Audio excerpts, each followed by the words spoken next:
Do you feel like you have every excuse in the book for why you don't want to start a healing diet for your Hashimoto's hypothyroidism?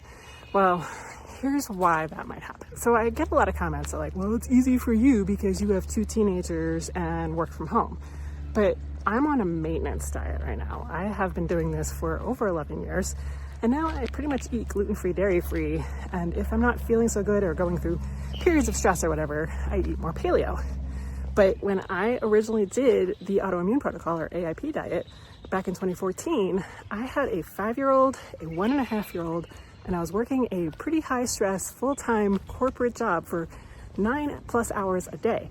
But yet I still made it work. And I made it work because I was feeling so bad by then. Like I could barely move in the afternoons. I was so tired. I couldn't play with my kids. I couldn't cook dinner. I was just so exhausted all of the time.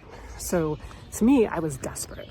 And when I finally saw a functional medicine doctor and he diagnosed me with Hashimoto's versus the hypothyroidism that I had been diagnosed with, I was like, I will do whatever. But then that also addresses, like a lot of people think, well, I'm too far gone. I feel too bad. I have too many symptoms, I'm too sick or whatever. But really, it's not even that, because by that point, I had had hypothyroidism for over 8 years and was slowly getting worse. But I think based on a lot of retroactive thinking that I had actually had symptoms for over 10 years prior to that. Like I would have 2-week-long periods where I'd have to sleep 15 to 20 hours a night just to feel like a human being. So by the time I actually got diagnosed with Hashimoto's, I had already been suffering for pretty much 18 to 20 years. My symptoms were terrible, affecting every aspect of my life. And yet I was able to reverse them all. So using my experience, don't let those ideas stop you.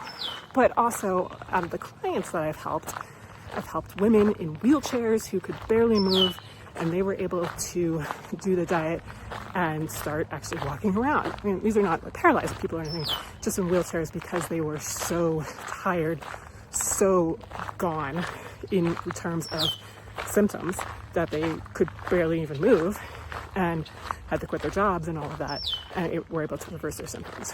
I've had C-level employees like CFOs, women who really have high-powered, high-stress jobs who made it work.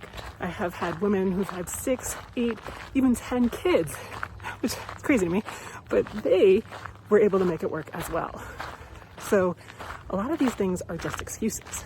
Now, when I say excuses, I don't mean this in a shameful way. It's just what our brains serve up to us in fear, in ways that we are scared of actually starting. One reason might be because if you started and it fails, then what's the option, right? Because you're thinking, okay, well, I always have this option, and if I do it and it doesn't work, what happens then? That can stop us from doing a lot. So to reverse that, I challenge you to think of what would happen if I did succeed, right? Like think of it that way. Think of all the things that you would be able to do if you changed your diet, did something like the AIP diet for your Hashimoto's, and suddenly felt better. We're able to go for walks like me with the weighted vest, or, climb mountains, or go for a 5K run, or chase your kids or grandkids, or whatever it is that you love to do that you're not able to do right now. And then the next excuse that your brain might serve up to you is like, well, what if I don't like the food? Or what if I can't have the foods that I love? Well, okay, let's address the second one first. If I can't have the foods I love ever again, don't ever think of it that way, please, because you never know what the future has. You may find out that you are not tolerant to gluten or dairy or whatever it is. There's a lot of things that have been created now that are gluten-free that really make it not bad at all. But we never know what the future holds. Science is always evolving. They may actually find some enzymes or something that's going to work so that people can tolerate gluten better. So don't hold that as absolutes. And then in regards to not knowing if you're going to like the foods, I will challenge you that a lot of people have found foods that they actually had no idea even existed while doing diets like this, and have found things that they love. For example, baked plantains.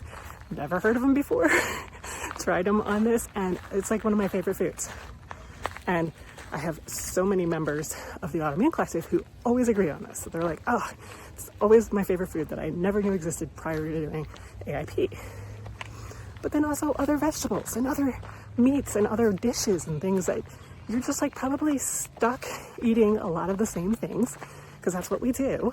But this kind of challenges you and gets you out of your comfort zone, and you can try things that you've never tried before. Then the next excuse is that, what if it's going to be too hard?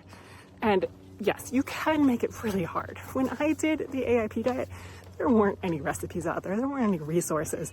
It was hard, trust me. And again, I had it with 2 small kids and a full-time job. Nowadays, there's so many recipes and so many ways to make it easier.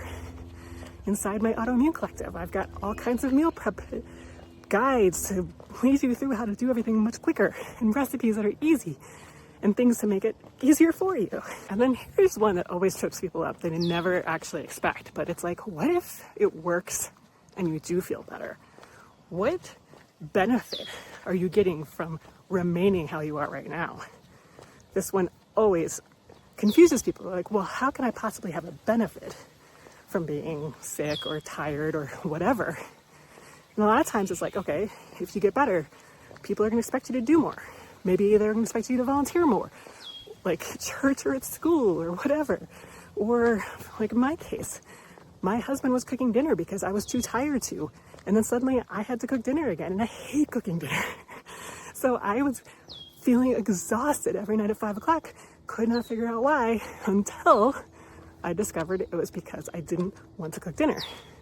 Once my husband and I agreed to share duties, the tiredness in the afternoon went away. There's actually a psychology term called secondary gain. It's pretty fascinating, but it happens to a lot of people. So look at that as well. So hopefully this helps kind of give you a little bit of an idea of some of the excuses, again, not shameful, just things that your brain is serving up to you for why you can't start a healing diet for your Hashimoto's hypothyroidism. And I'm about to walk up a really big hill, so I'm going to stop this now, but I hope it helped. And if you want those resources to make everything easier, how to do a healing diet like paleo, AIP, or gluten-free, dairy-free, and the recipes and the meal prep guides, and the nervous system regulation, and stress relief, all kinds of stuff that's really going to help with your autoimmune disease, then make sure you check out the Autoimmune Collective. We'll put the link for that below, and I'll see you next time.